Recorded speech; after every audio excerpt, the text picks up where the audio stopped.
turaza no kubabwira inkuru zidasanzwe, inkuru zikora ku buzima bwanyu bwa buri munsi. Reka duhere rero kuri iyi nkuru ivuga ko ibiciro by'ibikomoka kuri peteroli byongeye gutumbagira.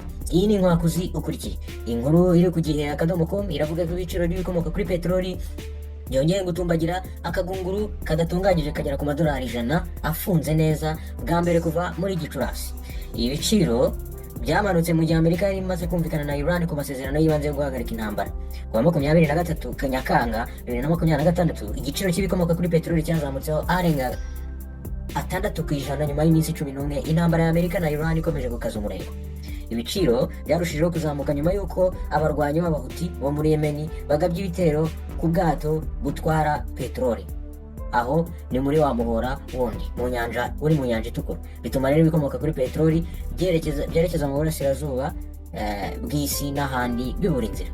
Ibiciro bya gaze nabyo byakomeje kuzamuka, aho mu kwezi gushize ibiciro byatumbagiye. Ibiciro bya peteroli byari byatangiye kugabanuka nyuma y'amasezerano y'agahenge k'igihe gito hagati ya Leta Zunze Ubumwe za Amerika na Iran. Byari byasubiye ku rwego byari biriho mbere y'uko Leta Zunze Ubumwe za Amerika na Israel bitangira ibikorwa bya gisirikare kuri Iran kuwa 28 Gashyantare. Icyakora ayo masezerano y'agahenge ntiyubahirijwe. Muri iki cyumweru umunyamabanga wa Amerika ushinzwe ububanyi n'amahanga Marco Rubio yavuze ko abayobozi ba Iran batari bitegura kugirana amasezerano. Iyi ntambara yatumye ibiciro birushaho gutumbagira mu bihugu byinshi birimo Ubwongereza na Leta Zunze Ubumwe za Amerika, bituma ibiciro by'ibicuruzwa n'ibindi bikenerwa n'abaturage byiyongera.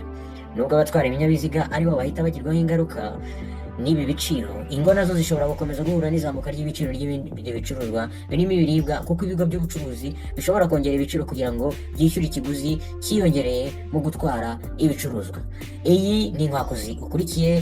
Izi ni inkuru z'ibyasohotse mu binyamakuru zibafasha kugira ishusho y'umuntu.